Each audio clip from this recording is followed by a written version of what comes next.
Agradecemos por mais uma vez estarmos reunidos na Tua maravilhosa e santa presença. Ajuda-nos na compreensão, Senhor, daquilo que o Senhor tem a nos dizer. E dai-nos do Teu Santo Espírito, Senhor, para que possamos pensar, falar e agir em conformidade com a Tua palavra, Senhor. Livra-nos de todo tipo de influência, Senhor, que não vem de Ti. Todos os dias andamos, Senhor, por esse mundo, mas nos ajuda a entender mais e mais que não pertencemos a Ele, Senhor. Obrigado mais uma vez pelo presente que o Senhor nos concede, a Tua presença em nossa vida, em nosso meio na noite de hoje. Que não seja em vão, Senhor. E haja essa noite salvação e santificação nesse local, para a Tua glória. Em nome de Jesus. Amém. Amém? Amém. Vamos abrir no Evangelho de João, capítulo 4.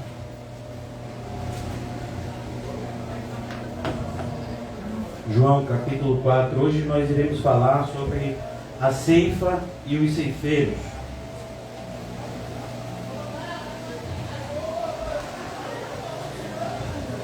Importante que a gente entenda, e a gente tem se esforçado em fazer isso, né? Muitas vezes, e mais ainda agora que estamos meditando no Evangelho, no livro de Atos,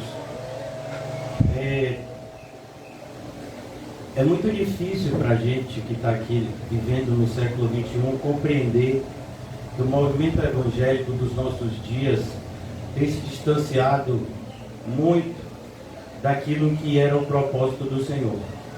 Quando nós olhamos para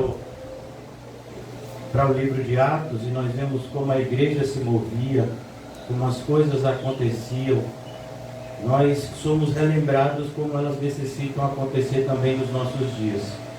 Mas, infelizmente, o movimento evangélico se tornou algo a parte da Bíblia e tem crescido dessa forma, afastado da Bíblia, como se assim eu pudesse fazê-lo. E nós temos nos esquecido da nossa principal missão enquanto cristãos aqui na terra, que é pregar o Evangelho. A ponto de que evangelizar se tornou uma parte da igreja, várias e várias, a maioria das igrejas, elas têm o departamento de evangelismo.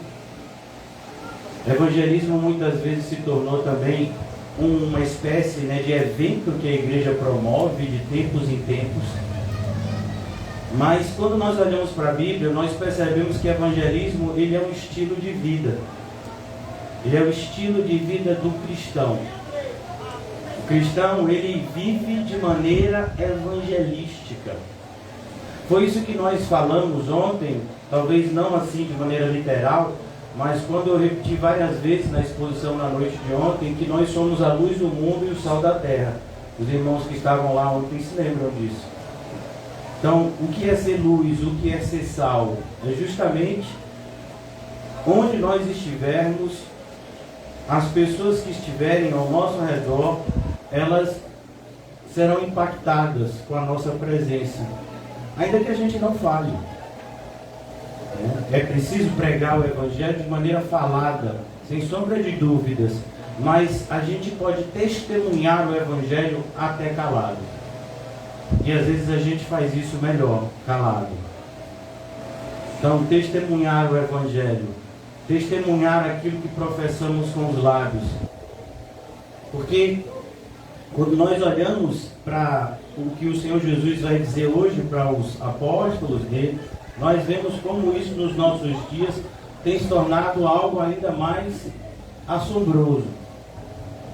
Então, todos os irmãos já encontraram o Evangelho de João capítulo 4. O título é A Ceifa e os Ceifeiros. Eu gostaria, antes da gente iniciar a exposição do capítulo 4 de João, fazer um retorno ao livro de Atos, que é onde a gente de fato está estudando o livro de Atos, e nós nos vimos no capítulo 8 de Atos e logo depois do martírio de Estevão, ao contrário, em vez da igreja se acovardar, se intimidar com o assassinato do seu primeiro mártir, até então a perseguição, ela era violenta, ela era agressiva, mas ninguém tinha morrido por ser crente. Estevão é o primeiro mártir.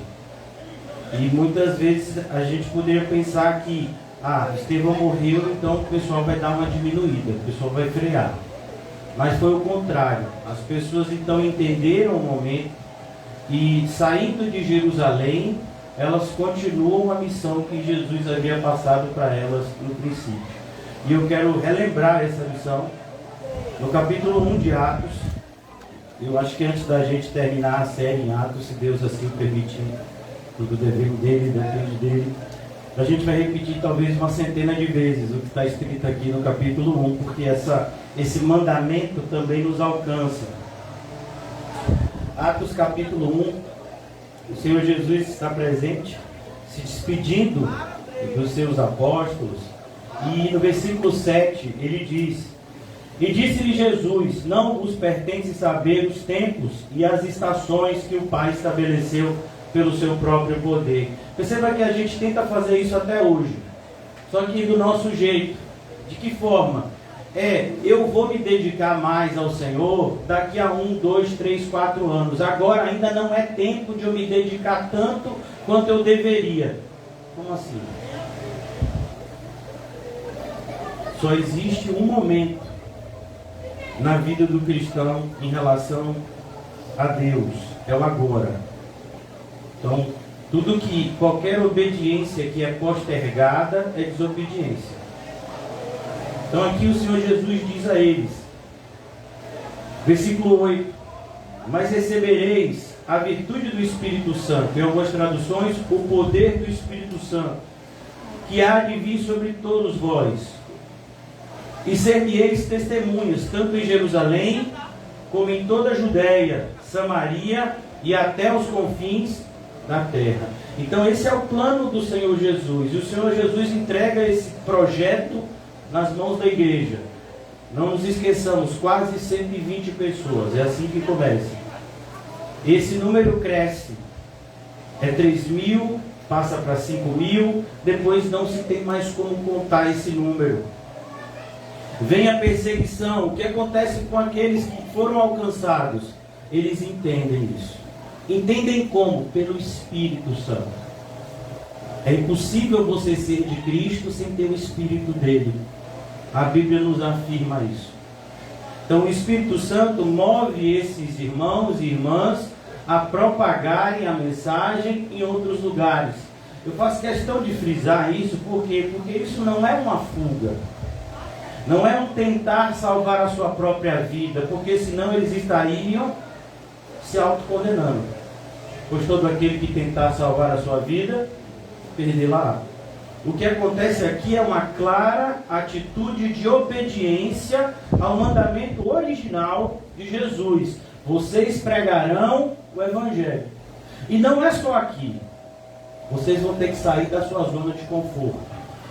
Você se imagina morando às vezes 30 anos no mesmo lugar e de repente você tem que sair de lá. E você tem que ir para um lugar que você nem conhece ninguém. Cumprir uma missão naquele outro local. É isso que está acontecendo aqui. Eles estão agora sendo dispersos e compreendendo o momento que eles estão vivenciando. É muito importante que a gente entenda isso também nas nossas vidas pessoais. Qual é o momento da nossa vida? Será que nós estamos em um momento onde nós estamos nos enchendo do Espírito Santo ou estamos em um momento onde a gente está esfriando a nossa fé? É algo que a gente tem que se questionar. Então aqui no capítulo 8 de Atos, que foi onde nós fomos direcionados a estudar o Evangelho de João, os discípulos estão sendo perseguidos, Saulo assolava a igreja. Vou ler a partir do versículo 3. Saulo assolava a igreja, entrando pelas casas, arrastando homens e mulheres, encerrava na prisão. Mas os que andavam dispersos iam por toda a terra, por toda parte, anunciando a palavra. Eles iam anunciando a palavra. Tinha algum curso de teologia na época? Alguém fez seminário? Tinha algum tipo de certificado de obreiro aprovado? Não. O que tem é conversão sincera. Quando você de fato é alcançado pelo Espírito Santo, quando há uma obra da regeneração na sua vida, você então está apto a dividir a fé que ele alcançou, na proporção que ela te alcançou. Entenda, você não vai falar de assuntos que você ainda não compreende, mas você pode e deve falar o assunto central, que você tem que saber, senão você não é salvo. Que assunto, pastor? Jesus Cristo salva pecadores. Eu sou um desses. São muitas e muitas histórias de homens simples, humildes, que evangelizaram milhares de pessoas, simplesmente pelo fato de se entregarem. Não tinham tanto conhecimento teológico, mas eles tinham o Espírito Santo de Deus na sua vida. E eles pregavam o que precisava ser dito: arrependei-vos e crede que é chegado até vocês o reino de Deus. Isso não é algo que a gente fala da boca para fora. Isso é algo que tem que ser comprovado com a nossa vida. Como é que eu posso dizer para você que você tem que se preparar para o reino de Deus se eu só vivo para as coisas desse mundo? Que tipo de credibilidade eu teria se eu fizesse dessa forma? Então, é por isso que a gente tem hoje uma série de conflitos. Por isso que muitas pessoas às vezes começam pregando de uma forma e enveredam por outra. Por quê? Porque eles não conseguem manter o mesmo posicionamento, porque eles não têm o mesmo compromisso do começo. Lembram-se da carta à igreja de Éfeso? Lembra de onde caíste, arrepende-te. O que foi que aconteceu com a igreja de Éfeso? O que foi que eles perderam? Foi que eles perderam o primeiro amor. Então aqui, versículo 5. E descendo Filipe, diácono, servia as mesas, agora usado para pregar a palavra publicamente. Descendo Filipe a Samaria, lhes pregava a Cristo. E as multidões unanimemente prestavam atenção ao que Filipe dizia, porque ouviam e viam os sinais que ele fazia. Então essa verdade, irmãos, é para a gente hoje. É isso que a gente está estudando aqui no Evangelho de João capítulo 4. Como o Senhor Jesus evangeliza uma pessoa que ninguém esperava que ele evangelizasse.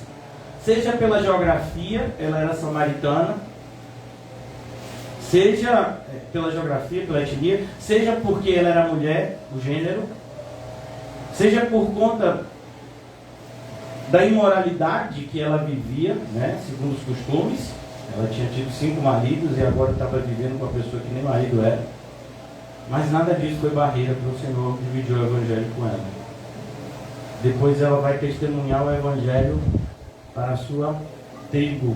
E muitos vão crer e vão ser salvos, como a gente já viu. Então, o que nos impede de pregar o Evangelho é uma coisa só. É o egoísmo. É o fato da gente não colocar ainda Jesus em primeiro lugar. E a gente tem que ser sincero em relação a isso, porque senão a gente não pode receber o remédio. Se a gente não admite a enfermidade, a gente não pode ser medicado. É assim que Jesus ensina. Agora a gente pode entrar no texto de hoje à noite. Versículo 31 do capítulo 4 do Evangelho de João. E entretanto os seus discípulos lhe rogaram, dizendo: Rabi, come, mestre, come. Olhem, os discípulos estão preocupados. Eles tinham ido para a aldeia para comprar o quê? Comida. Não, deixa eu dizer uma coisa para você. Vamos imaginar que você está com muita fome e você foi ali em algum lugar comprar comida, mas esse lugar não é tão perto assim. Você vai esperar chegar aqui para comer ou você vai vir comendo? Conhecendo os discípulos de Jesus como a gente conhece, que passando pelo caminho eles debulhavam, né? E comiam no sábado. Então, a essa altura aqui, eles já estavam com a barriga deles, né? Já garantida. Agora eles vêm com a preocupação. E Jesus, o bichinho, ó, sem comer nada. E a gente tem sempre esse defeito, né? De colocar as coisas materiais na frente das espirituais. E parece que a gente nunca aprende, né? Eu faço questão de abrir com vocês, porque esse texto é muito importante para todos nós, né? Principalmente para mim, lógico. Mas também capítulo 4, agora do Evangelho de Marcos.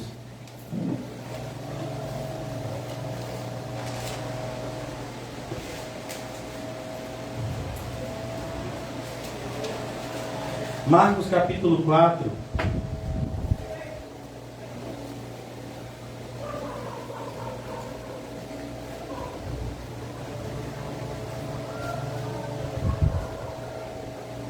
Evangelho de Marcos capítulo 4. Perdão, Evangelho de Marcos capítulo 8. Me perdoemos.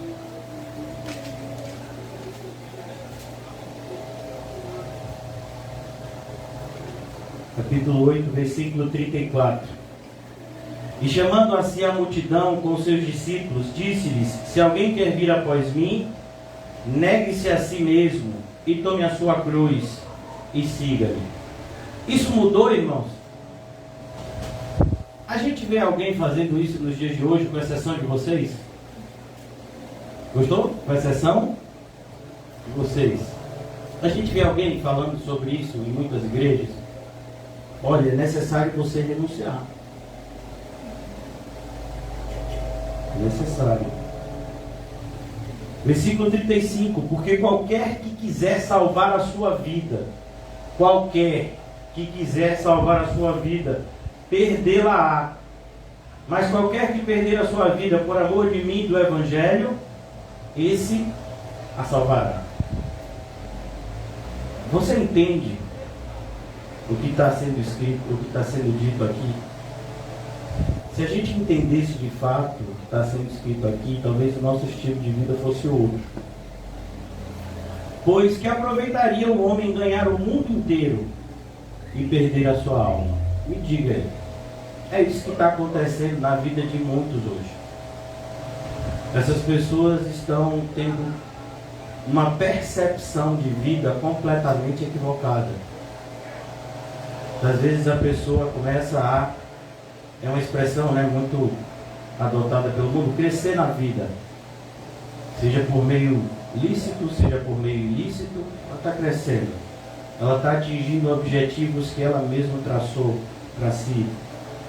E na mente dela, a pessoa entende que ela está ganhando o mundo. Ela está ganhando, ela está melhorando de vida. Mas não, ela não está. E muito em breve ela vai perceber isso. Versículo 37. O que daria o homem pelo resgate da sua alma? O que você pode dar pelo resgate da sua alma? Um exemplo que eu dei ontem.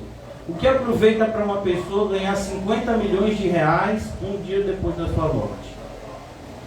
Ele pode aproveitar esse dinheiro de alguma forma? Então, o que adianta qualquer tipo de benefício, seja material, seja emocional, seja profissional na nossa vida, se isso não vier acompanhado, ou precedido, melhor, de Cristo? Versículo 38, para a gente concluir essa parte aqui. Porquanto qualquer que entre essa geração adúltera e pecadora se envergonhar de mim e das minhas palavras, é exatamente o que o movimento evangélico tem feito, tem se envergonhado. A gente não prega mais. E eu vou dizer porque a gente não prega mais, muitas vezes, o que está sendo escrito aqui, porque a gente não se enquadra aqui. E a gente não quer ser cobrado nisso aqui.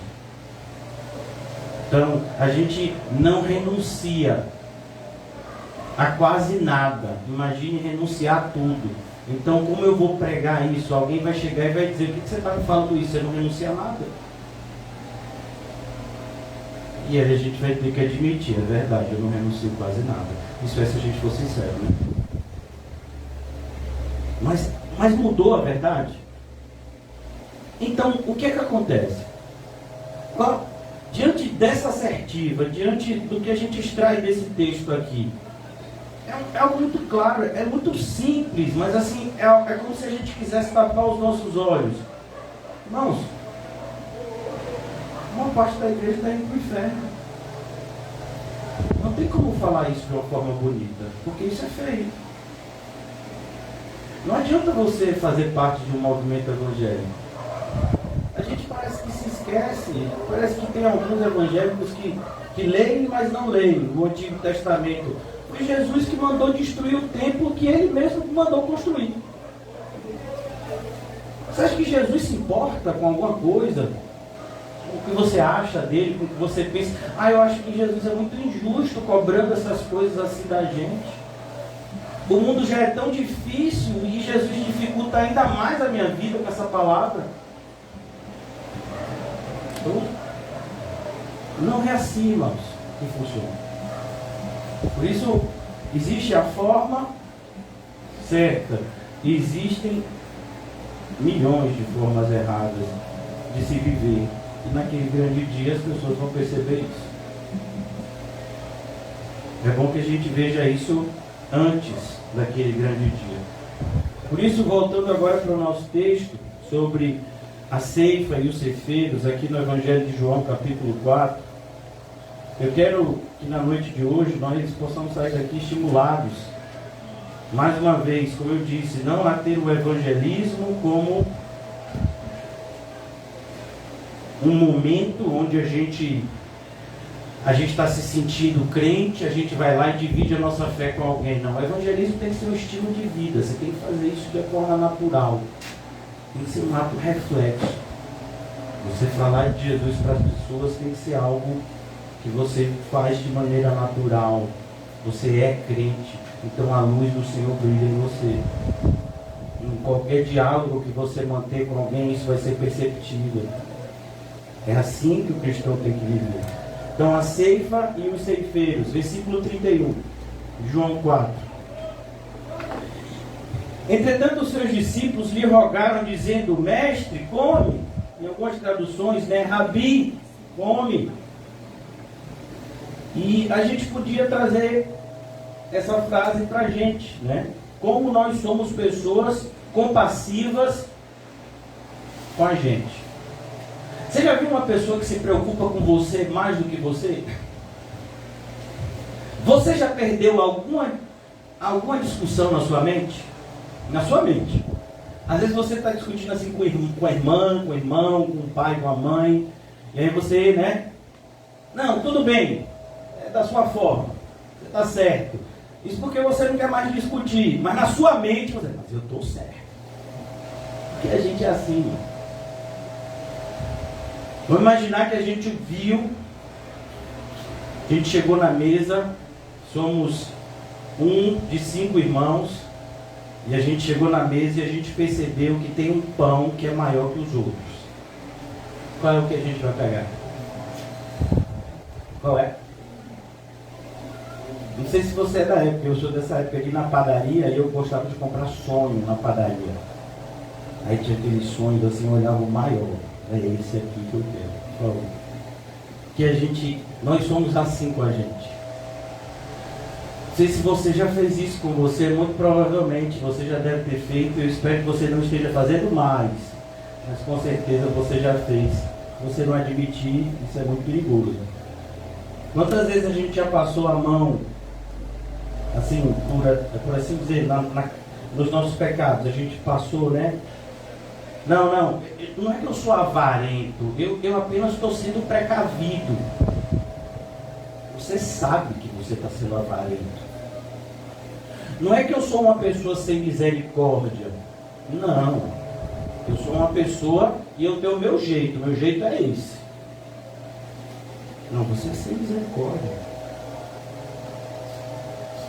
Então nós somos pessoas que somos extremamente coniventes com o nosso pecado. E exigentes com um dos outros. Foi por isso que o Senhor Jesus disse: olhe, Tire sim o cisco do olho do irmão, mas antes você tem que tirar a trave do seu. Uma coisa não interfere na outra, no sentido de não impede a outra. Não, eu não vou tirar o cisco do olho do irmão e deixa a trave do meu olho. Não. É tira a trave do seu olho e depois você vai lá e tira o cisco do olho do irmão, porque com certeza deve estar incomodando ele. Então, quando os discípulos falam com Jesus para Jesus comer, Jesus mostra àqueles discípulos que eles não estavam entendendo nada a respeito do chamado deles. Quando Jesus chamou o apóstolo Pedro e o apóstolo André, os dois que eram irmãos, pescadores do mar da Galileia, como foi o convite? Vocês se lembram? Vocês não serão mais pescadores desse mar, mas serão pescadores de homens. Jesus já estava pré-anunciando a missão deles de evangelizar. Então aqui eles estão se esquecendo disso. E muitas vezes a gente se esquece disso no decorrer da caminhada. Versículo 32. Porém ele lhes disse: uma comida eu tenho para comer, que vós não conheceis. É como se Jesus estivesse dizendo, né? Tem um prato que eu tenho para comer que vocês não conhecem. É como se alguém dissesse assim para você: olha, tem uma forma de se preparar um frango que vocês não fazem ideia como fica gostoso. Tem uma forma de você preparar o pão com um hambúrguer, com queijo, que fica o melhor cheeseburger do mundo. É isso que está entrando na mente dos discípulos, mas não é isso que Jesus está querendo dizer. O que Jesus está querendo dizer é como o alimento espiritual saciará a nossa alma muito mais do que o alimento físico. Como que se entregar à obra de Deus irá produzir muito mais satisfação na sua vida e na minha do que se a gente se entregar à nossa própria vontade. É isso que Jesus está querendo mostrar para aqueles homens. Cuidado, porque o mundo vai direcionar vocês para o caminho errado e vocês precisam saber o certo. Versículo 33. Então os discípulos diziam uns aos outros: trouxe porventura alguém de comer para ele? Olha a preocupação. E a gente percebe que a ignorância, que a falta de conhecimento em muitos aspectos não é um privilégio dos incrédulos ou dos não evangelizados. Que muitas pessoas que aparentemente já são evangélicas, que às vezes até podem ter feito uma declaração de fé sincera, são extremamente ignorantes em muitos aspectos da fé cristã. Eles estagnaram, eles pararam de crescer. E eles precisam urgentemente cuidar disso. Isso que a gente lê, por exemplo, na carta aos Hebreus. Vamos abrir lá? Se quiser, abrir comigo na carta aos Hebreus.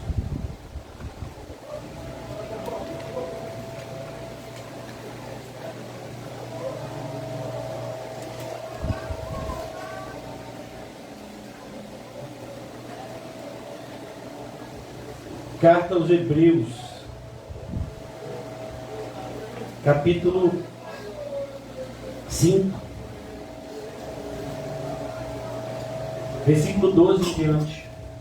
Porque devendo já ser mestres pelo tempo, ou seja, pessoas que têm já um determinado tempo na igreja, essa fumaça é comida. Eu pensei que de repente é um fogo do inferno queimando alguém, né? O cheiro é parecido, viu? Carne queimando, é esse cheiro, viu? Cuidado. Numa pregação, alguns centenas de anos atrás, Jonathan Edwards, as pessoas tiveram uma percepção parecida. Quem sabe não tem um avivamento aqui hoje? Então, eu estou vestido igual a Jonathan Edwards, há 3 anos atrás. Então, já é um começo. Versículo 12. Porque, devendo ser mestres pelo tempo, ainda necessitais de que vos torne a ensinar quais sejam os primeiros rudimentos da palavra de Deus. Você imagina, irmãos, você como cristão, eu como pastor, a gente tem que dizer para um outro irmão ou irmã que tem 10 anos de igreja que precisa perdoar?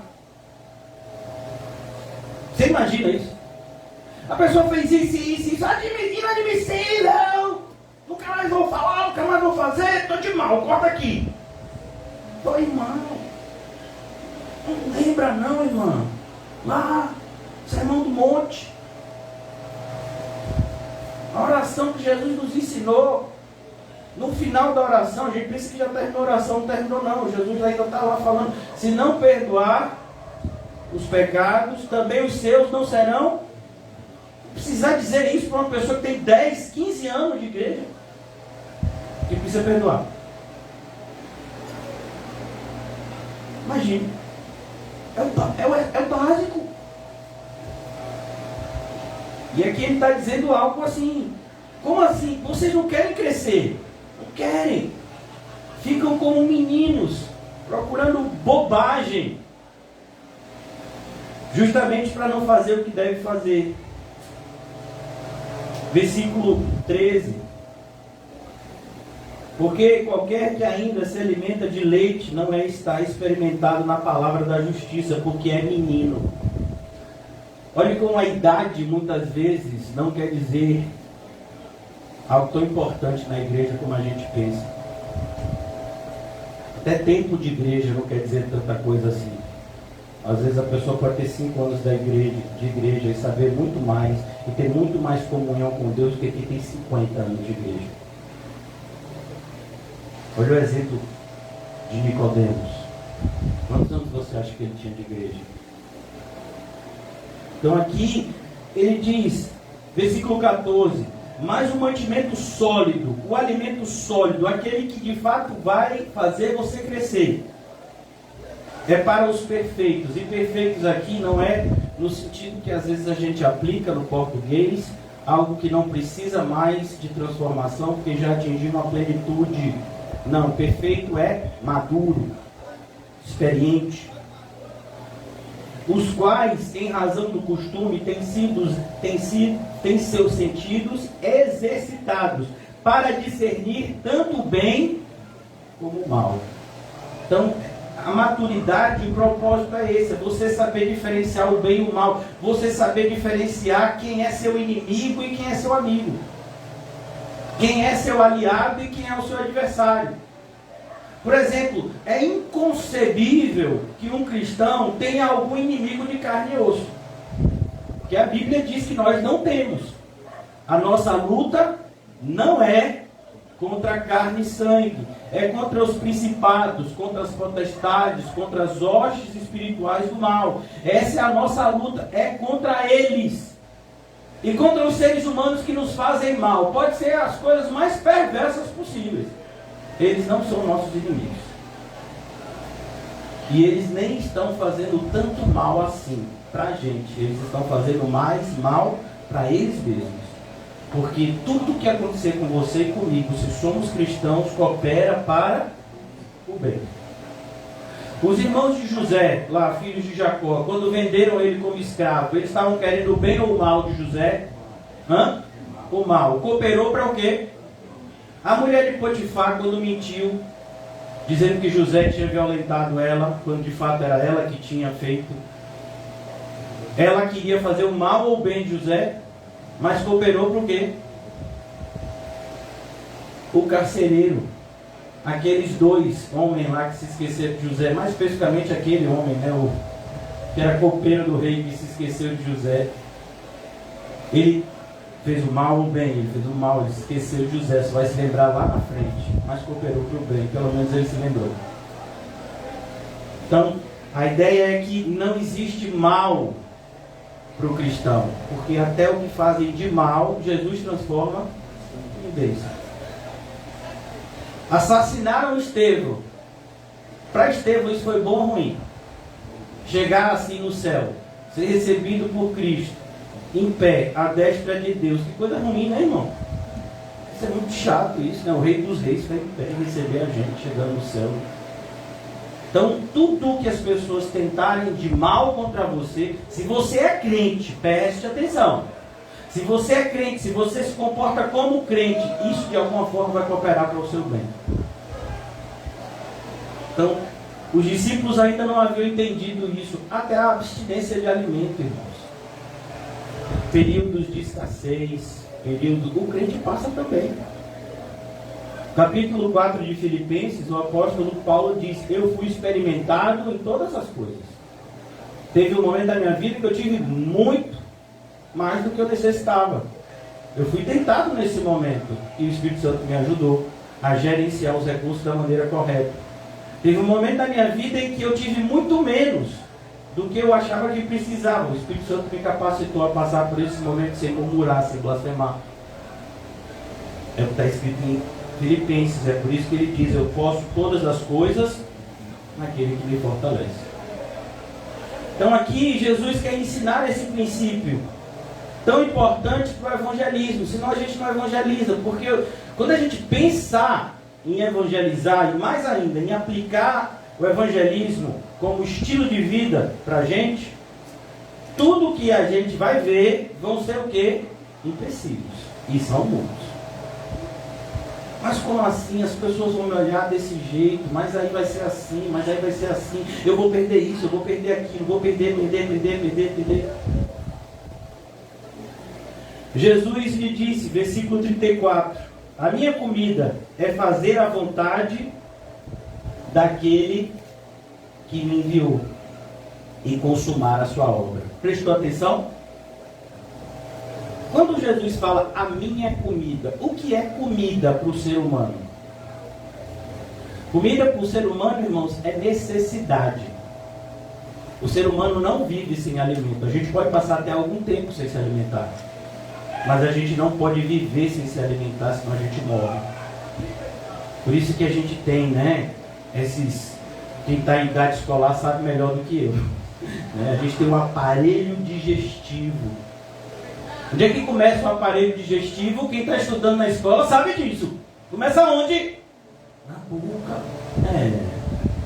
Começa aqui. O alimento entra, você vai mastigando, já faz parte da digestão, saliva. Não, pensei que o aparelho digestivo era só aqui, pastor, no bucho. Não, meu filho, começa aqui, ó. Vai descendo. Então, você acha que Deus ia dar um aparelho digestivo para a gente se a gente não fosse comer nada? Pastor, gostei desse assunto. Continua. Comida é bom, tá vendo? Foi Deus que mandou, porque é o aparelho digestivo.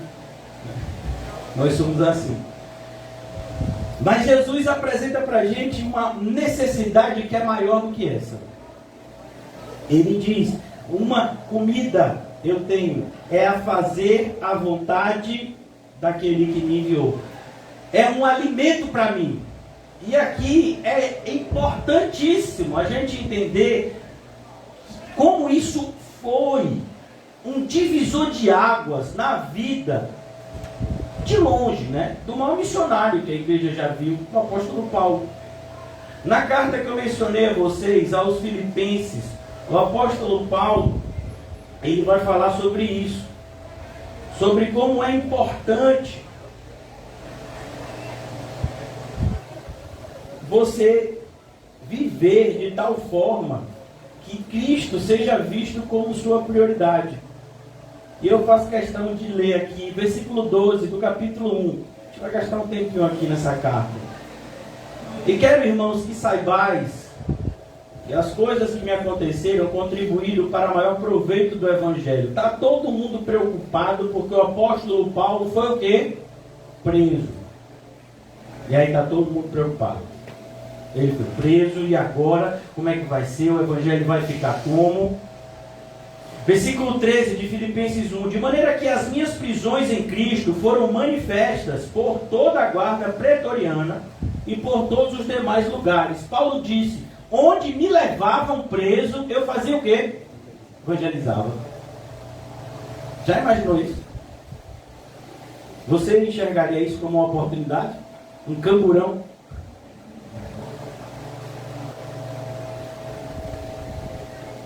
Muitos dos irmãos do Senhor, tomando ânimo com as minhas, muitos dos irmãos do Senhor, tomando ânimo com as minhas prisões, ousam falar da palavra, mais confiadamente, sem temor. Não foi o que aconteceu quando Estevão morreu? Olha aqui se repetindo. Verdade é que também alguns pregam a Cristo por inveja e porfia. Tem gente que prega a Cristo por motivações erradas? Sempre teve. E aqui eu estou falando o verdadeiro evangelho, não é o falso. A pessoa pode pregar o verdadeiro evangelho por motivações erradas. Ganhar dinheiro, fazer conchavos, conquistar o coração de um moço ou de uma moça. Versículo 16. Uns por amor, sabendo que fui posto para a defesa do Evangelho, mas outros, na verdade, anunciam a Cristo por contenção, não puramente, julgando acrescentar aflições às minhas prisões. Tem gente que ainda pregava a Cristo, que é para dizer o quê? Eu sou crente, Deus é na minha vida, estou solto, o apóstolo Paulo, falso mestre, precisa estar preso.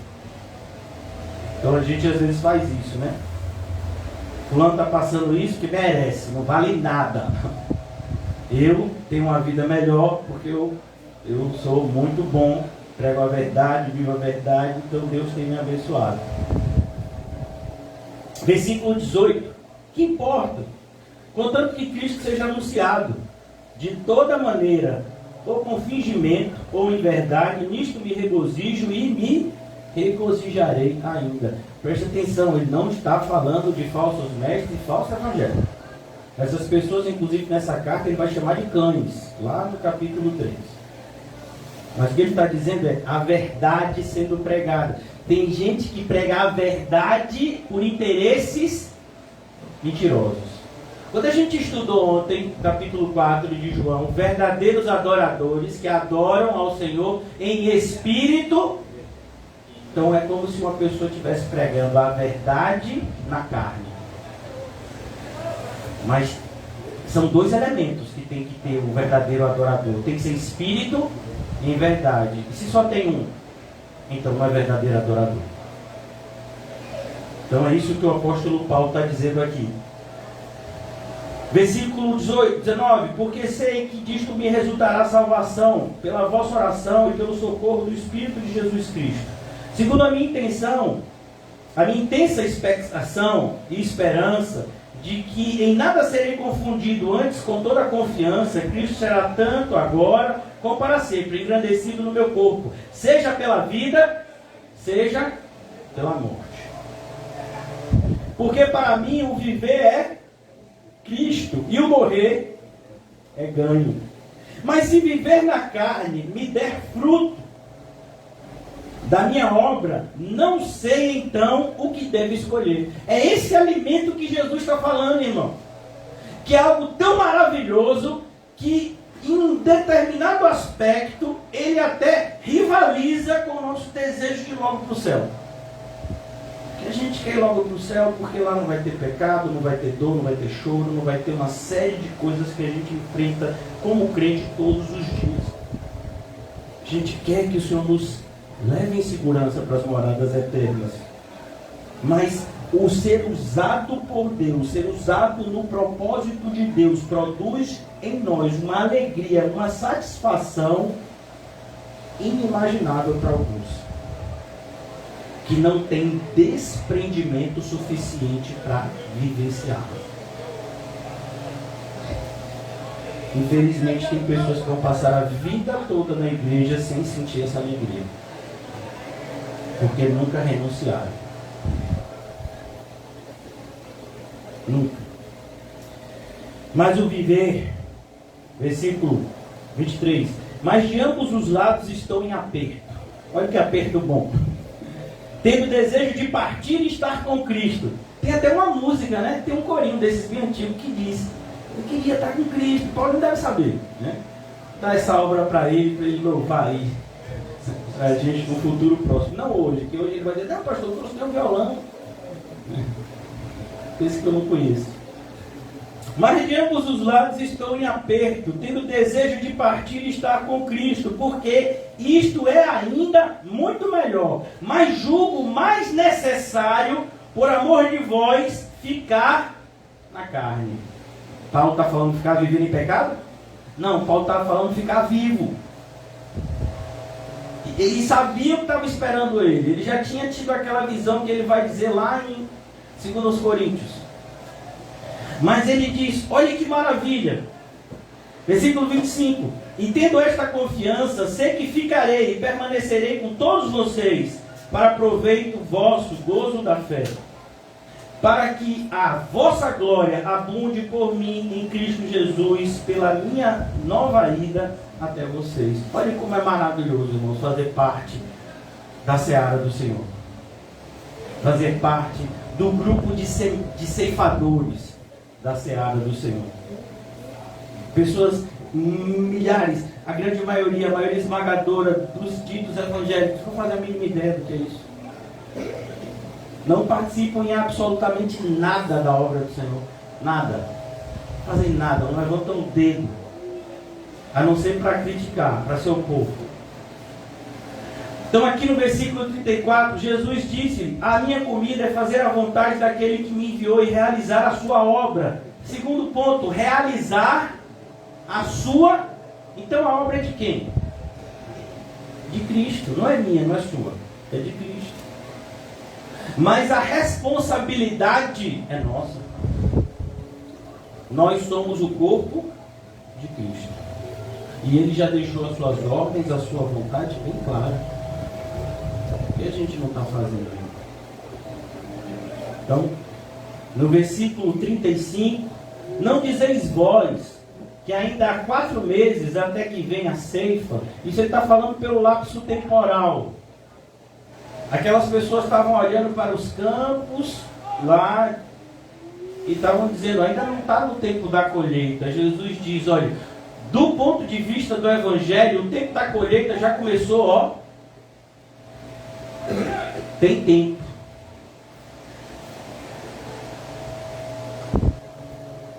Eis que eu vos digo, versículo 35, parte B. Levantai os vossos olhos e vede as terras. Levantai os vossos olhos e vede as terras. Irmãos, a gente não tem sensibilidade para evangelizar na nossa cidade. Como é que a gente vai ter essa concepção mundial que a gente deveria ter?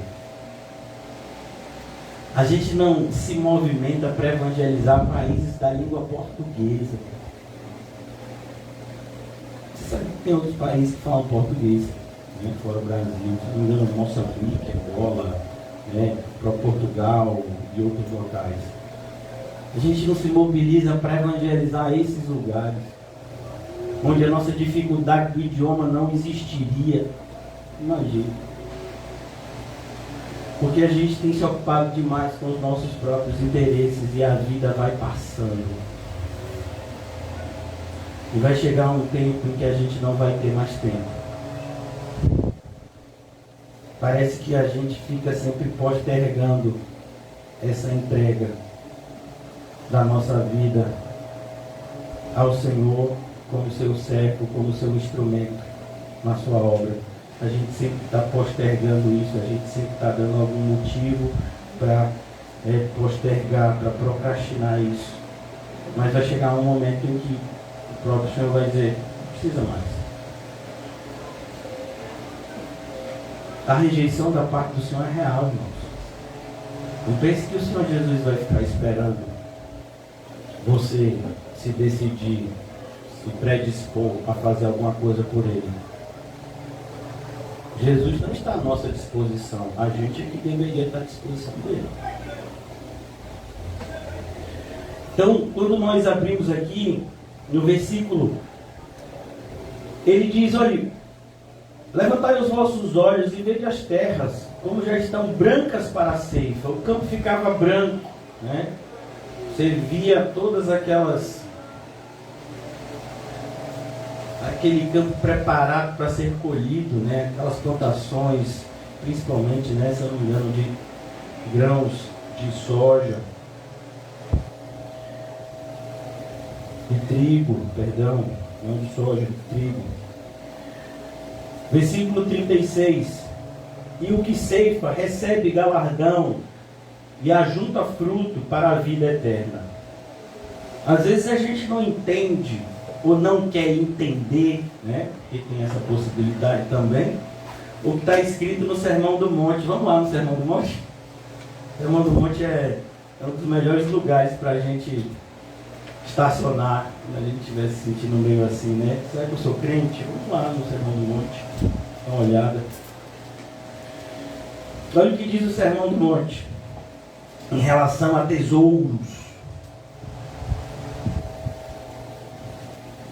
Versículo 19 do capítulo 6 de Mateus.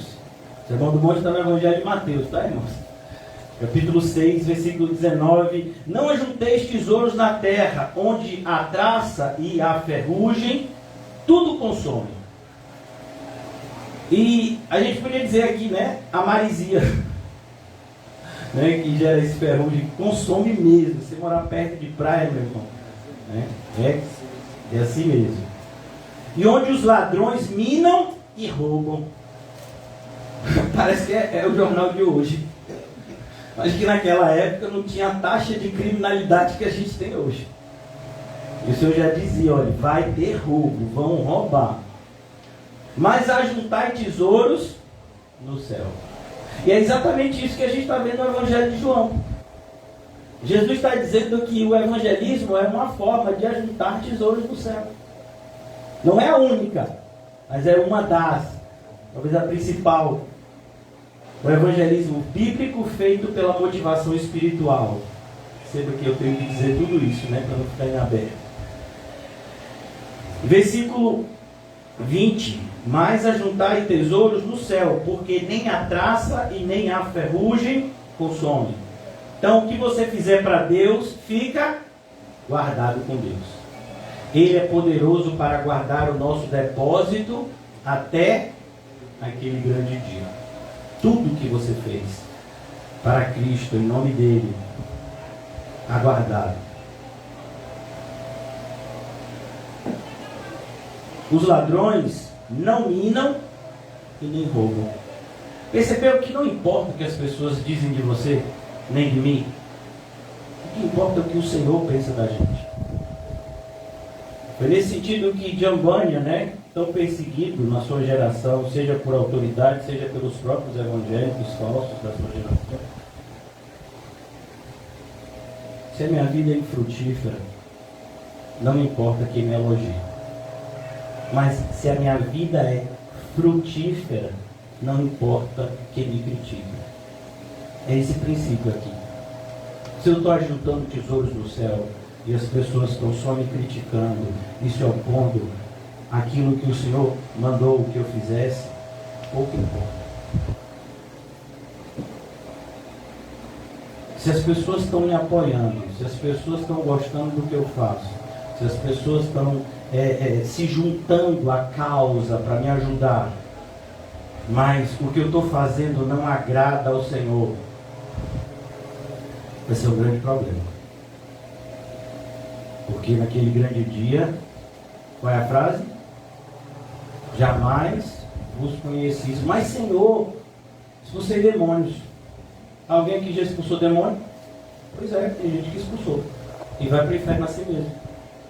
Em teu nome profetizei. Alguém já profetizou aqui? Tem gente que já. E foi para o inferno. Em teu nome fiz muitos, não é poucos, não é um, não é alguns, muitos milagres. E foi para o inferno assim mesmo. E a gente trata o ir para o céu quase como que uma obrigação de Jesus para conosco. É claro que ele vai me levar para o céu, eu sou crente. Se eu por ter a pregação daquele traste, daquele pastor, anos, isso tem que contar para alguma coisa, né? Então, quando a gente olha para esse texto, voltando agora, né, para João 4, a gente percebe e tem que se questionar. Você tem uma conta no céu, uma conta bancária no céu. Qual o saldo? Não, pastor, é porque eu sou humilde. Isso não é humildade, não, irmãos. Isso é falsa humildade. Eu sei em quem eu tenho crido e Ele é poderoso para guardar o meu depósito. Paulo não tinha humildade, é isso que você está dizendo? Então, você tem que saber se você tem servido a Deus. Se o que você tem feito é por Cristo, para Cristo. Então, agora aqui no versículo 35 de João, já vou concluir. Não dizeis que há 4 meses ainda? Não faltam 4 meses. Versículo 36. E o que ceifa recebe o galardão e ajunta o fruto para a vida eterna, para que assim o que semeia, como o que ceifa, ambos se regozijem. Então a alegria é tanto daquele que plantou, quanto daquele que colheu. O apóstolo Paulo, falando desse princípio aos Coríntios, ele diz: uns plantam, outros regam, mas Deus é que dá o crescimento. Então o nosso papel é esse. Nós não estamos nem um pouco preocupados com os resultados. Nós devemos estar ocupados com a maneira como temos prestado o serviço ao Senhor. Essa deve ser a nossa principal ocupação. Examine-se o homem a si mesmo. Eu estou servindo com fidelidade, o Senhor tem primazia na minha vida. É a obra do Senhor que é o meu alimento. Me satisfaz fazer a obra de Deus. Não é um fardo pesado. Não sei porque o pastor fica colocando esses fardos nas pessoas na igreja. Fardo? Isso devia ser para você algo maravilhoso, um privilégio. Fardo. Versículo 37. Porque nisto é verdadeiro o ditado: um é o que semeia e outro o que ceifa. Naquela época, como hoje, não sei, mas em muitas localidades ainda é assim, você contrata os trabalhadores avulso, né? Uma fazenda, ela não tem trabalhador, 200 trabalhadores, né, contratados. Mas quando vai precisar para plantar, você contrata tantos e eles trabalham na diária. Quando você vai precisar colher, você contrata outros, nem sempre são os mesmos. E naquela época era desse jeito. Tanto que Jesus dá um exemplo. Era na cidade que o dono da fazenda ia buscar. E chegava lá de manhã cedo e dizia: quem quer trabalhar? Eu. Uma hora depois ele vem: quem quer trabalhar? Eu. Depois, no final do dia, quem quer trabalhar? Tinha um lá. Faltava 1 hora para terminar. Aí ele paga todo mundo. Tem um grupo que fica indignado, né? Então, porque era assim que se fazia. Mas o Senhor diz: a alegria pertence a todos que participam da obra. Todos participam da obra, têm alegria. Dá um exemplo: os irmãos de Filipos, que pegaram emprestado recursos para dar ao apóstolo Paulo, para o apóstolo Paulo se entregar desimpedidamente ao evangelismo em Coríntios. Eles tinham uma alegria enorme. Era como se eles também estivessem com o apóstolo Paulo evangelizando lá. E de fato estavam. Então, às vezes a pessoa não tem essa percepção. Como é importante a contribuição. Então, o que ceifa recebe galardão, ele ajunta o fruto para a vida eterna. Assim também é o que semeia, como o que ceifa. Ambos se alegram. Porque nisto é verdadeiro o ditado: um é o que semeia, o outro é o que ceifa. Versículo 38. Eu vos enviei a ceifar onde vós não trabalhastes. É o que aconteceu naquela época. Eles estão evangelizando, mas quem haviam plantado? Os profetas que vieram antes deles. Isaías, Jeremias, Malaquias. O próprio João Batista preparou o caminho. E agora eles estão colhendo o que homens no passado haviam plantado. Então a obra do Senhor é assim que ela é feita, irmãos. De maneira que é o Senhor que gerencia tudo e a gente nem sabe. Por isso que, como eu disse ontem, é tão importante o direcionamento do Espírito Santo. A gente não vai para um lugar porque aquele local precisa do Evangelho. A gente pega... Eu estava ouvindo pregações nesse sentido assim, fiquei meio assustado. Então pessoas fazem levantamentos. Não, na Ásia tem 300 e tantos locais que nunca ouviram o Evangelho. Na Europa existem não sei quantos que o Evangelho já foi esquecido. Não sei lugar, Já o islamismo está dominando. Irmão, isso para mim e para você não vai dizer a direção que a gente vai tomar, porque a obra não é nossa. Ela é de quem? De Cristo. Então, a gente não faz as coisas por essa motivação. Em determinados lugares o evangelho é bastante perseguido. Isso tem que sensibilizar a gente de que forma? No sentido de que a gente que vive de forma tão confortável comparado com outros irmãos, a gente deveria fazer muito mais. Porque a quem mais é dado, mais é cobrado. E isso tem que sensibilizar a gente. Mas não no sentido de que a gente tem que ir naquele local, que aquele local é que precisa. Não, irmão. O Senhor colocou a gente por enquanto aqui, né? Se a gente não for fiel aqui, Ele não leva a gente para local nenhum. A gente tem que começar a ser fiel aqui. Se a gente não é fiel aqui, por que isso é tão importante?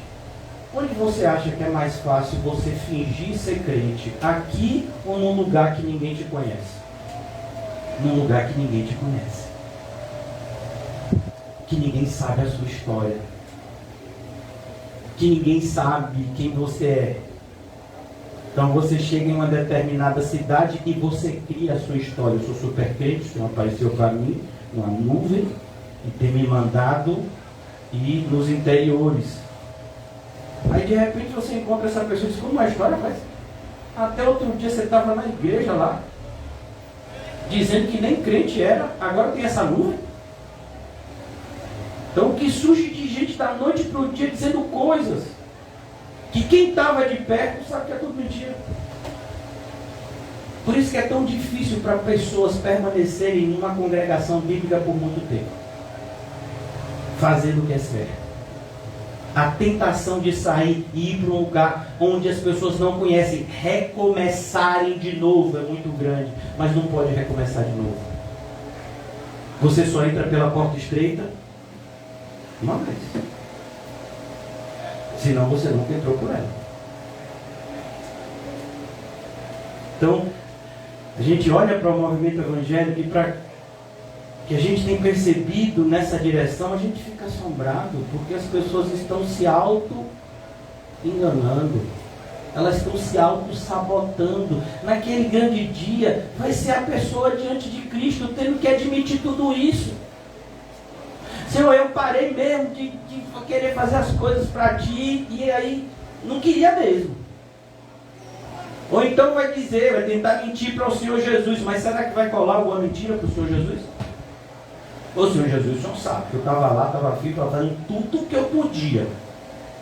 Você vai dizer isso para aquele que tem olhos como chama de fogo? Você vai dizer para ele que você fez tudo o que você podia. É diante dele que a gente vai estar. Se ficar diante de um pastor que prega a verdade e incomoda, imagine diante de Jesus.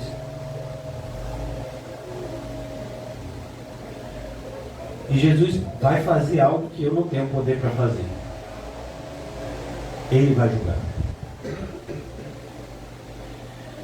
Então aqui no versículo 38, ele diz: eu vos enviei a ceifar onde vós não trabalhastes, outros trabalharam e vós entrastes no seu trabalho.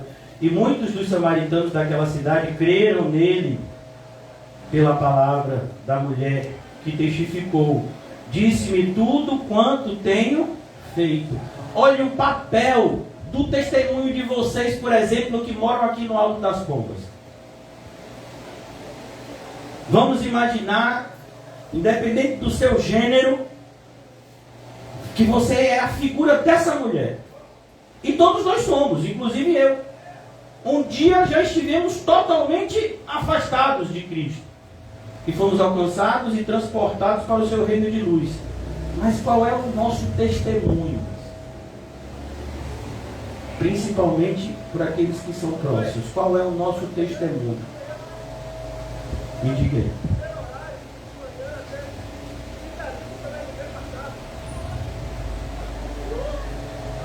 Muitos dos samaritanos daquela cidade creram nele. Vou repetir. Pela palavra da mulher. Olha como é importante o testemunho. Alguns livros de evangelismo, eles falam de fatos assim marcantes na história da igreja. Tem um desses que aconteceu há algumas décadas atrás. Um determinado missionário americano estava visitando, eu não sei se a terminologia correta é essa, mas um leprosário, um desses países bem pobres no Oriente Médio, pessoas leprosas, né? E a lepra naquele sentido daquela doença mesmo que come os membros, né? Ela vai consumindo, e os dentes caem, né? A pessoa é como se fosse um câncer de pele. E essas pessoas ficam, né, num local só para evitar contaminação. E esse missionário foi lá. Ele disse que foi uma das cenas mais tristes que ele viu aquelas pessoas naquele estado. Mas ele conheceu um homem que estava lá no leprosário. Que ele já não tinha língua, já não tinha pé, nem perna, tinha só uma partezinha assim, né, de uma das pernas que ele ficava meio que assim, né, ereto. E na sua mão só tinha um dedo. Quando ele entrou no quarto esse homem apontou para o céu e fez esse sinal. Aí as pessoas disseram, aí o missionário perguntou, o que ele está dizendo? Não, todo mundo que vem ver ele dá esse sorriso e diz, ele me salvou. Ele me salvou. Um leproso, com os dias contados, cheio de dores que a gente nem imagina no corpo, com alimentação precária, num local insalubre, totalmente feliz com o fato de Jesus ter salvado a ele. E ele sabia que dentro de pouco tempo, aquele sofrimento físico dele iria ser trocado por uma alegria espiritual e física incomparável. Qual é o problema mesmo da gente não evangelizar? É qual mesmo? Por que a gente não aponta para aquele que nos salvou? Qual é o problema mesmo? Tem alguma doença? Falta de dinheiro? É o quê?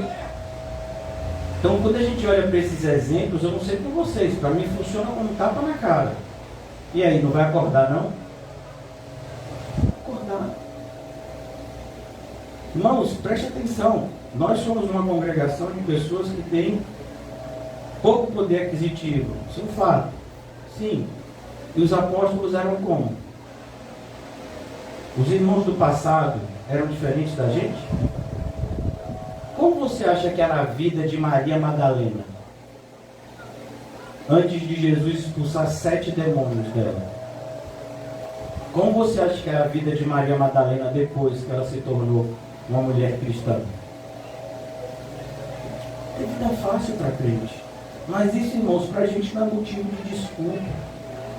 É uma motivação para buscar mais ainda o Senhor e receber dele o seu poder. A gente às vezes fala tanto poder de Deus, poder de Deus. Que poder que tem na sua vida? Me mostre um. A gente não pode nada, irmão. Não consegue às vezes nem deixar de dormir. Eu fico indignado porque as pessoas me perguntam, às vezes, algumas pessoas, sobre meu itinerário, meu ritmo de vida. Eu disse, normalmente eu vou dormir 1, 2 da manhã, 5h30, 6 horas, estou levantando. Não pode. Tem que dormir 6 horas por dia. Por quê? Porque a Organização Mundial de Saúde, aquele povo que diz que é para abortar, aquele povo que é formado tudo por incrédulo, diz que eu tenho que dormir 6 horas por dia. Para quê? Para quando chegar com 30 anos, ter a plena convicção que 1/4 da minha vida eu passei dormindo, porque 6 horas são 1/4 do dia. Não é isso mesmo ou eu estou errado na matemática? É isso que você quer para a sua vida? Dormir mais. Olha que coisa boa. É que eu quero ter mais qualidade de vida, eu quero dormir mais. Olha a direção que Jesus aponta. Eu tenho um alimento. Eu tenho algo que me satisfaz. Mais do que o sono, mais do que a comida. mais do que qualquer coisa que essa vida possa me proporcionar como fonte de prazer, é fazer a obra do Pai, é me entregar ao seu propósito. Irmãos, no momento que você passar 1 minuto, 30 segundos cheio do Espírito Santo sendo usado para Ele na vida de alguém, você não vai querer outra coisa na vida. Não vai. E não acho que o que eu estou falando é essas maluquices pentecostais, não, viu? Isso não tem nada a ver com o Espírito Santo. Ser cheio do Espírito Santo é o que a gente lê aqui em Atos. É o que está acontecendo em Samaria, por exemplo. É isso aqui que é ser cheio do Espírito Santo. É se receber essa aptidão para dizer não para o mundo, sim para Deus. Não para as coisas do mundo, sim para as coisas de Deus. É pegar a minha e a sua prioridade, enrolar, jogar fora e dizer, sim, Senhor, é o Senhor que vai fazer minha agenda hoje. É para fazer o que mesmo? Mas, pastor, isso não dá para fazer. Por que não dá? Porque eu tenho muitos compromissos. Então mude. É preciso que a gente entenda que é assim ou não é. Não existe meio termo. Não existe quase crente. Não existe quase salvo. Não existe obreiro meio aprovado. Não existe. Versículo 39. E muitos dos samaritanos daquela cidade creram nele pela palavra da mulher que testificou. Disse-me tudo quanto tenho feito. E eu disse isso para vocês ontem. Sabe que ela está admitindo, né? Eu sou a principal pecadora que eu conheço e ele me salvou mesmo assim. Mas pastor, não está escrito aqui. É exatamente o que está escrito aqui. Você que não está lendo direito. Ele disse exatamente o que eu tenho feito. O que foi que Jesus falou que ela tinha feito? Casado com 5. E o que ela vivia? Ou seja, ela buscava a fonte de alegria dela nos relacionamentos. Jesus revelou isso para ela. Ela se arrependeu.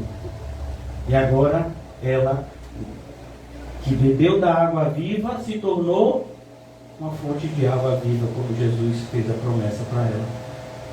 No versículo 40, indo, pois, ter com ele, os samaritanos rogaram-lhe que ficasse com eles, e ficou ali mais 2 dias. Olha que coisa maravilhosa. Tem gente aqui que acha que é demais 4 cultos por semana. Aí talvez realmente a gente chegue num momento que talvez tenha um culto por semana, só no domingo. E nos outros dias eu posso estar pregando em outros lugares onde as pessoas vão dizer, pastor, a mais aí. Porque o senhor não fica assim, vamos fazer o seguinte, vamos começar o estudo de Atos e a gente só para quando terminar. Mas isso vai durar 1 mês, não importa, vamos lá. Qualquer coisa que der muito sono, a gente dá um cochilo e volta. Comeu qualquer tiver vontade de banho, vai rapidinho, volta. Faz uma comidinha, volta. E vamos ficar, a gente quer estudar, a gente quer esse conhecimento. A gente não tem tempo a perder. Tem gente que tem esse pensamento, irmão, sabia? Tem gente que está orando. Milhares de pessoas que estão orando para que alguém ensine o que eles estão lendo e não sabem. Eu vi mesmo de uma igreja que eu fiz um questionamento para o pastor e a resposta dele foi: quando você aprender, me ensine também. Eu disse, um pastor desse fica fácil, né? Ir para o inferno. E aí foi naquele momento que eu disse, eu tenho que estudar. E quando eu fui vocacionado ao pastoreio, eu disse, eu vou estudar mais ainda. E eu digo para vocês, sem nenhum tipo de soberba, não tenho nenhum problema de conversar sobre Bíblia com qualquer doutor em teologia. É doutor em teologia, escreveu 50 livros. Para mim não está dizendo nada, pode sentar aqui. É Bíblia que quer falar, a gente conversa. Se você quiser falar alguma coisa fora da Bíblia, é um problema seu, isso não é assunto meu. Mas se for da Bíblia, eu sou doutorado em teologia, ó, não está me assustando não. Porque Bíblia também eu estudei. E estudei com pessoas que vocês estudaram. Aqueles comentários que vocês fizeram na faculdade, eu estudei também. Então é preciso que a gente tenha essa responsabilidade. Você e eu, a gente vai ter que dar conta. Dizer que não conhece não vai salvar alguém. Pelo contrário, só vai testificar contra a gente. Porque a gente não deu prioridade para conhecer.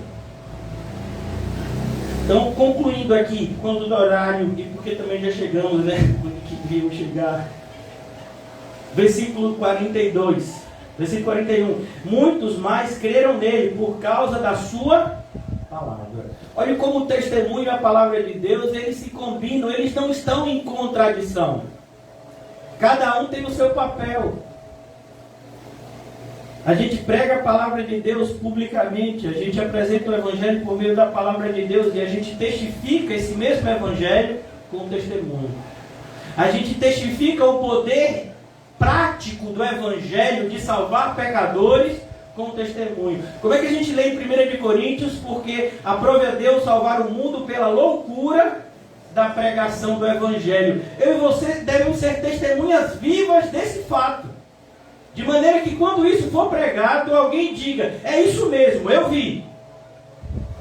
Eu vi uma pessoa que era uma pessoa, e depois que eu ouvi o Evangelho, a mesma pessoa, eu olhava, mas eu não via mais aquela pessoa, era outra pessoa, mas era a mesma pessoa. Isso é o Evangelho. E a gente tem que ser testemunha desse fato, que aconteceu com a gente. Éramos uma pessoa, agora nós somos outro. Somos uma nova criatura. Uma nova criação de Deus. Feitos agora à imagem e semelhança de Cristo. De maneira que ele seja o primogênito entre muitos irmãos. Versículo 42, último versículo da noite.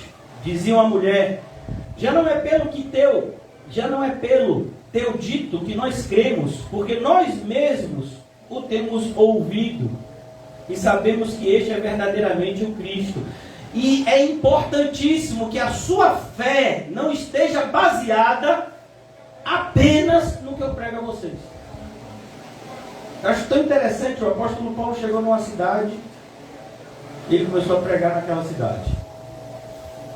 E os irmãos começaram a ficar com a Bíblia na época da mão, né? O Antigo Testamento. E o apóstolo pregando, os irmãos conferindo se o que ele estava ensinando estava lá escrito. E o apóstolo Paulo achou ruim? Elogiou. É assim mesmo. Só vale o que eu disse para vocês se for bíblico.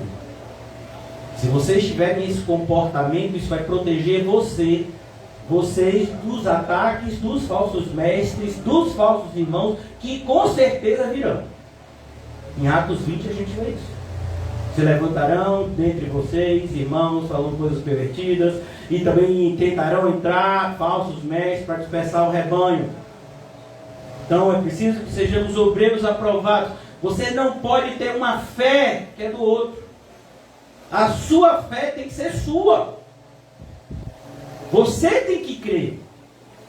Você tem que acreditar. Por isso você tem que conhecer. Nós não podemos funcionar numa forma de dependência com ninguém, a não ser com Cristo.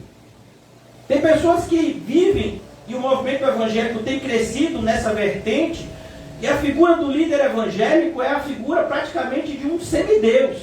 Ele dá cobertura espiritual, ele que faz os rituais místicos que abençoam, amaldiçoam. Não, irmão, isso não tem nada a ver com Bíblia. A última palavra é da Bíblia, porque a Bíblia é a palavra de Deus. Fora da Bíblia, ninguém tem autoridade de falar nada da parte de Deus. Deus está falando isso, está na Bíblia? Não está. Então por que você está dizendo que é Deus? Não está na Bíblia? Então, aqui, já não é pelo que vimos em você, pelo que você falou, mas porque nós mesmos temos ouvido e sabemos que este é o verdadeiramente Cristo. E aqui há uma diferença muito grande no processo de salvação, que é você saber que Cristo salva pecadores e você saber que Cristo te salvou. Isso é uma diferença enorme entre aquele que experimenta a salvação e aquele que sabe que existe salvação. O que sabe que existe salvação está vivendo desespero ainda, porque se existe salvação é porque existe condenação. Você tem que saber se Cristo te salvou, se a obra expiatória de Cristo te alcançou. E para que você tenha convicção desse fato, é preciso que hajam evidências. Como é que a gente sabe que uma árvore é frutífera? Como é? Pelos frutos. Antes de ter fruto, a gente pode dizer alguma coisa? Então aqui, sabemos que é verdadeiramente o Cristo, o Salvador do mundo. Do mundo. E eles estão em Samaria. E aqui ainda é o comecinho do Evangelho de João, e já está sendo dito que o Evangelho vai chegar no mundo. Não é só naquela região lá do Oriente Médio, é no mundo inteiro. Chegou a gente. E quando chegou na gente, agora parou. Chegou na gente, acabou a brincadeira. 2 altos. É assim agora? A gente tem muita coisa para fazer. Ô irmão, que não seja assim. Que a gente possa rever as nossas prioridades. E Jesus tem que ser a nossa prioridade. Tem muito para a gente fazer. Tem muito campo para a gente plantar e semear e colher. Que o Senhor nos ajude nessa obra maravilhosa. Obrigado, Senhor, pelo alerta. Primeiro, chega até mim. Chega também até meus irmãos, Senhor, da necessidade de nos entregarmos mais e mais e não menos aos teus divinos propósitos, que são muito mais, infinitamente mais maravilhosos do que qualquer coisa que possamos imaginar. Livra-nos, Senhor, desses pensamentos mundanos que nos aprisionam, pensamentos de posse, de propriedade, pensamentos de autossatisfação, que nos afastam da verdadeira satisfação que vem do alto. Livra-nos, Senhor, de tudo aquilo que nos faz enraizar nesse mundo, e que possamos ter as nossas raízes crescendo no céu e não mais aqui na terra, uma vez que não somos mais da terra, mas somos cidadãos do teu reino, vivendo temporariamente aqui na terra, a lhe prestar um serviço, Senhor. Que não nos esquecer, não venhamos a nos esquecer disso. Ó Deus, que o teu Espírito Santo nos vivifique nessa noite, nos encha e nos ajude na compreensão e na aplicação dessas verdades em uma transformação progressiva, genuína e eterna nas nossas vidas, a partir de agora e para sempre. Em nome de Jesus, amém e graças a Deus. Deus abençoe vocês, leve vocês em segurança para o céu. Em nome de Jesus.